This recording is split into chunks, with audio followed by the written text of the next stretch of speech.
이 사건이 발생한 건 2005년 2월 13일 일요일입니다. 강남에 큰 그 화상병원이 있는데요. 그 병원에서 불이 납니다. CCTV를 조사해보기 시작했습니다. 그런데 수상한 사람이 한 사람 포착이 됩니다. 키는 한 167에서 170cm 정도 되는 약간 마른 몸매에 생머리를 한 젊은 여성이었습니다. 복도 쪽으로 휘발유를 이 여성이 뿌리는 모습이 그대로 고스란히 잡혔고요. 인근 주유소에서 그 여성이 휘발유를 사는 모습까지 포착이 됐기 때문에 명백히 이 여성이 불을 지른 게 확인되는 순간입니다. 29살 엄씨 성을 가진 여성이었습니다. 170가량 되는 큰 키에 늘씬하고요. 피부도 뽀얗고 또 누가 봐도 호감을 느낄 수 있는 미모를 가졌다고 해요. 그래서 그때 당시 형사들이 딱 봤는데 웬만한 연예인들보다 더 예쁘다, 미인이다 라고 했을 정도입니다. 형사들이 말을 해보니까 뭐 조용하고 나긋나긋한 말투에 온화하고 그래서 그냥 평범한 애 하나 있는 애가 하나 있는 엄마 뭐 이렇게 판단을 한 거죠. 아이 엄마가 왜 그런 짓을 했을까요? 예, 그게 그 당시에 이 사건을 조사한 형사들도 궁금했어요. 대체 왜 그랬을까? 그러는 사이에 네. 아주 결정적인 어떤 사람이 찾아옵니다. 20대 남자였는데요. 바로 이 여성의 남동생이었습니다. 그런데 이 남동생이 담당 형사에게 아주 뜻밖의 이야기를 전합니다. 형사님, 저희 누나가 좀 이상해요. 누나 주위에서 자꾸 안 좋은 일만 발생하고 있어요. 엄여인 주변에 불이 난 게 이번이 처음이 아니라는 겁니다. 처음이 아니라고요? 그러면 불이 또 났어요? 네, 엄여인은요 남편하고 사별하고 어머니, 오빠, 아까 남동생 그리고 자기하고 4명이 같이 살고 있었어요, 친정집에. 이 집에도 바로 불이 났다는 겁니다. 우연이라기엔 이상하네요. 그렇죠. 네, 그런데다가요 이게 바로 일어난 거예요, 한 달 전에. 바로 2005년 1월 9일이었습니다. 한 달 새에 2건이 난 거죠. 그런데 이게 끝이 아니었어요. 더 알아봤더니 아마 이 집에 일을 도와주던 가사도우미가 한 명 있었던 것 같습니다. 이 엄여인 집에. 근데 그 집 역시 불이 난 거예요. 세 그게 또 번째네요? 2월 1일이에요. 공교롭게도 2월이죠. 하여튼 엄여인하고 연결된 어떤 장소, 거기에서 3번 불이 난 거죠.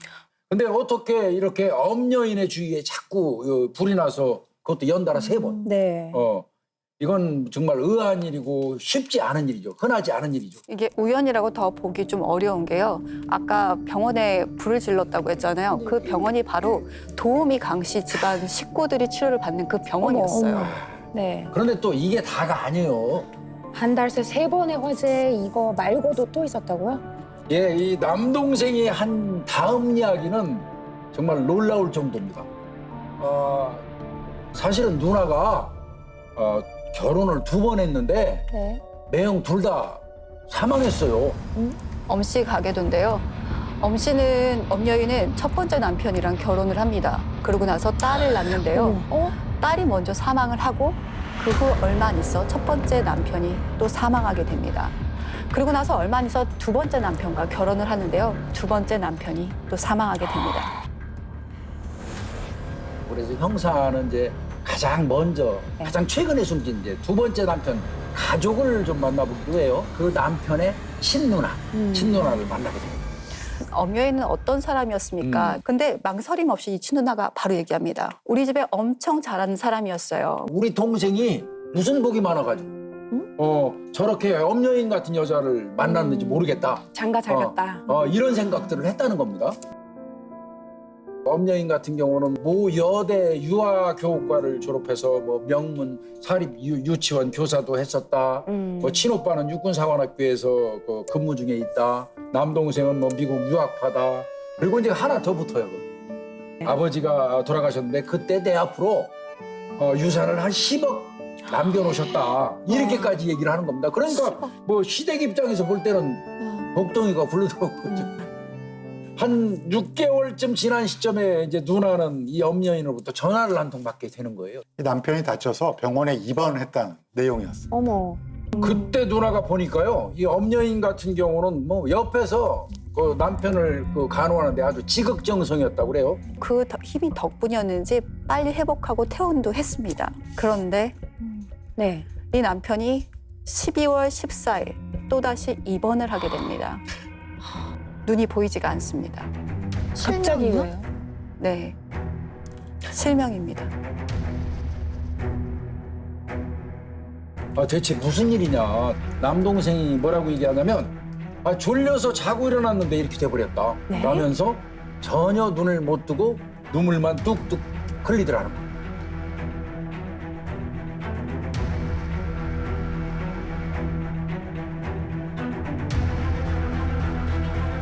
근데 엄여인은 한결같았다고 합니다. 이 상황에 대해서 별로 놀라지도 않고 싫은 내색도 없이 그냥 지극정성으로 남편을 병수발했다고 합니다. 오히려 난 괜찮아 하면서 남편까지 위로해줬다고 해요.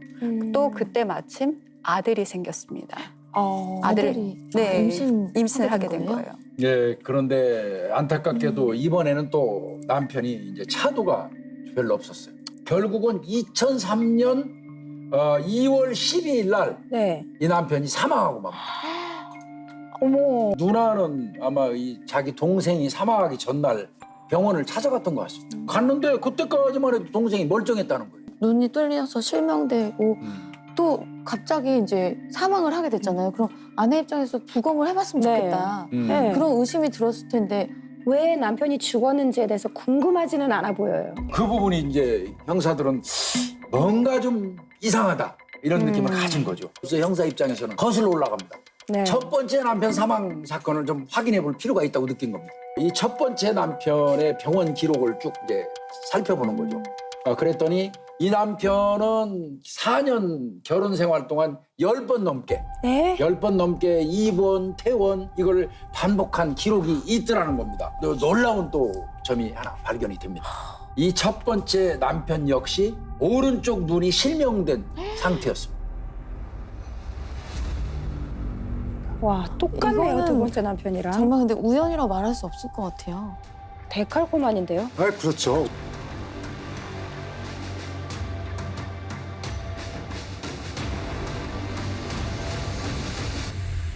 그럴 때는 이제 경찰이 보험을 확인하기 시작하죠. 보험금을 탄 게 총 58차례, 58차례, 금액이 무려 거의 20년이 더 네네. 전이니까 2억 8천만 원. 지금으로 따지면 네네. 강남의 아파트 한 채 수준입니다. 야, 그러니까 이게 다 모두 엄여인이 받게 됩니다. 와. 경찰에서도 이 정도면 거의 확신하죠. 그래서 이제 형사들이 결국 생각해낸 게 뭐냐면 가족들을 좀 만나봐야 되겠다. 그래서 이제 가족을 만나러 가서 오빠를 만나게 돼요. 큰 오빠. 네. 오빠를 만나자마자 형사들은 또 엄청난 충격에 휩싸이게 됩니다. 오빠를 처음 만나는데 오빠가 눈이 안 보이는 상태였어요. 오빠도 눈이 안 보이는 거예요. 아예 앞이 안 보여요? 눈은 다요. 두 눈 다? 네, 장애 등급 1급을 받았거든요. 앞이 두 눈이 다 보이지 않는 거예요. 근데 어떻게 이렇게 그러면은 두 눈을 잃으셨습니까? 물어봤더니 여동생, 그러니까 엄여인이죠. 엄여인하고 술을 먹은 뒤에 그것밖에 기억이 안 난다는 거예요. 근데 아침에 일어났는데 두 눈이 다 멀었다라는 거예요.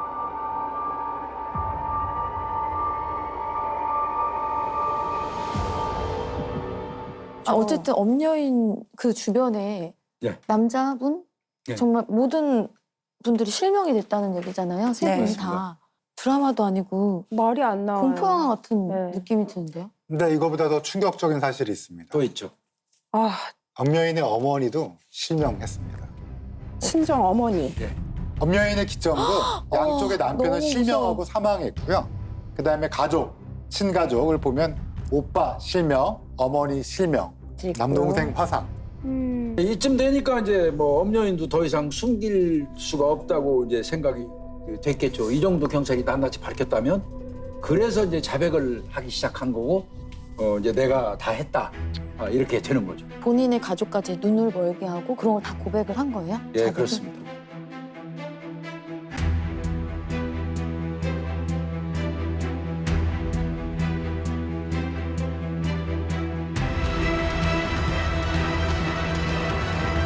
이게 실화였다는 게 믿기지가 않아요.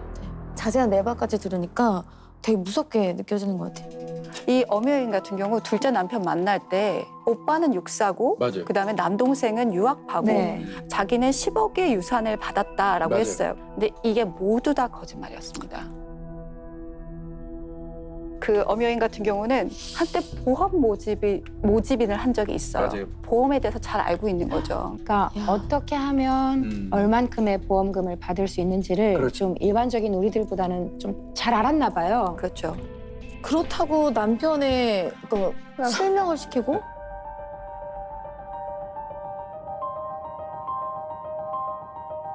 무슨 얘기를 들어도 눈을 찌르는 장면밖에 안 떠올라요. 그냥 돈 때문이라는 거. 다 이미 지금 보험금을 들으시면서 알았을 거예요. 근데 엄여인이 왜 이런 끔찍한 일을 했을까요?